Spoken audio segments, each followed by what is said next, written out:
The summer in Willow Creek had been particularly humid, the kind of sticky heat that clung to your skin and made even simple tasks exhausting.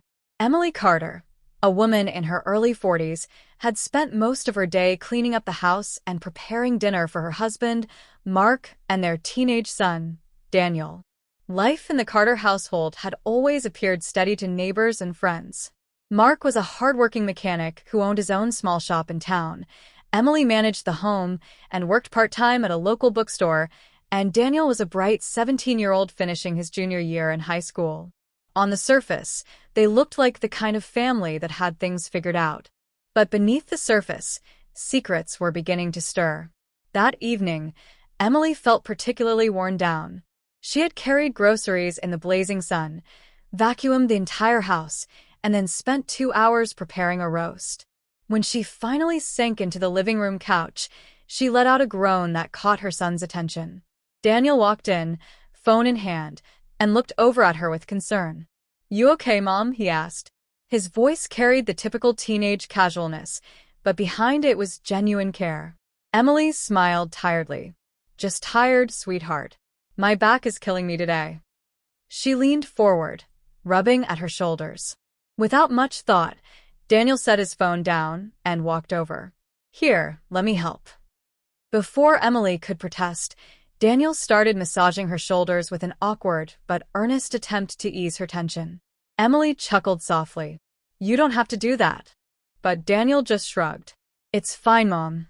You look like you need it." As he worked his hands clumsily along her shoulders, Emily's phone buzzed on the coffee table. The screen lit up with a message notification. Daniel didn't mean to glance at it, but the bright light drew his eyes. The message preview was short, but it struck him like a bolt of electricity. "Can't wait to see you tomorrow. Same place." The name attached wasn't one he recognized. His hands faltered for a second, and Emily shifted slightly. "What's wrong?" she asked. Daniel shook his head quickly. "Nothing. Just maybe I'm not great at this massage thing." Emily laughed lightly, brushing off his odd tone, but Daniel's mind was already racing. The words on that screen had dug into him, and he couldn't shake them. Later that night, after dinner had ended and his father had gone to bed early, Daniel lay awake in his room. He couldn't stop thinking about the message. Who was it from? Why did it sound so secretive? He didn't want to believe anything bad about his mom, but the tone of that message made his stomach twist. By morning, his curiosity had grown into something heavier, something he knew he couldn't ignore. Over the next few days, Daniel quietly began watching his mom more closely. He noticed little things he hadn't before. The way she smiled at her phone when she thought no one was looking, the extra care she put into her hair and clothes before running errands, the fact that she had started leaving the house at odd times with vague explanations. The patterns were subtle, but now that he was looking for them, they became impossible to miss. He wanted to ask her directly, but fear held him back. What if he was wrong? What if he accused her of something she wasn't doing? And yet, what if he was right? What would that mean for their family? For his dad? One Saturday afternoon, Mark had gone to the shop to finish some overdue work, and Emily told Daniel she was heading to the store. But instead of grabbing her purse and car keys like usual, she slipped a small overnight bag by the door. Daniel's heart pounded as he watched from the hallway. The bag told him this wasn't just a quick trip to the grocery store. He felt a wave of dread, but he also knew this was his chance to find out the truth. Quietly, he grabbed his bike and followed her at a distance once she drove off. Emily's car didn't go to the supermarket. Instead, she drove across town to a small cafe tucked into a side street that Daniel had never paid much attention to. From behind a tree, he watched as his mom walked inside and was greeted by a man he didn't recognize. He looked to be in his late 30s, sharply dressed, and his smile at Emily was warm, too warm. They hugged, and something inside Daniel shattered. He couldn't hear what they were saying, but he didn't need to. The way his mom laughed, the way she leaned toward the man, it was all too much. He got back on his bike and rode home, tears stinging his eyes. That night, Emily returned home with the same calm smile she always wore. She asked about Mark's day, complimented the dinner he made, and even joked with Daniel about a movie they'd all watched together weeks before. But Daniel could barely look at her. He felt a growing anger that he didn't know how to control. How could she sit here and pretend everything was fine after what he saw? Still, he stayed silent. He didn't want to destroy his dad's world without knowing more. Days stretched into weeks. Daniel's behavior changed.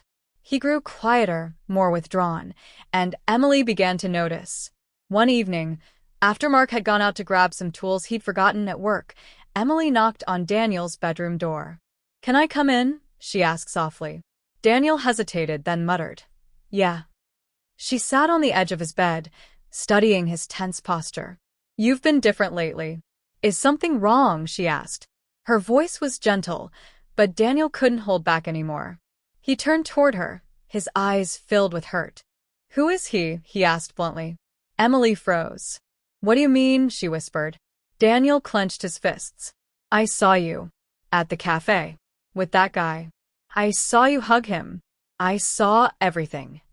The silence that followed was unbearable. Emily's face drained of color, and she looked away. She opened her mouth to speak, but no words came out. Daniel felt his chest tighten. "How could you, Mom? What about Dad? What about me?" His voice cracked under the weight of his emotions. Emily finally spoke, her voice trembling. "It's not what you think." But even she knew how hollow that sounded. She took a shaky breath. "Daniel, I made a mistake. I let something happen that shouldn't have. I never wanted you to find out like this." Tears filled her eyes. "I've been so lonely, even with your dad around. He's been so busy, so distant. And then this man, he made me feel noticed again. I know it doesn't excuse what I did, but I swear I never wanted to hurt you." Daniel shook his head, his throat tight. "You already did." The days after that conversation were tense. Daniel avoided his mom whenever possible, and Emily lived in a constant state of guilt and fear.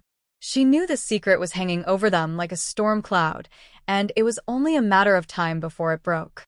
Daniel wrestled with whether to tell his father. On one hand, he couldn't bear to see his dad betrayed. On the other, he feared what the truth would do to their family.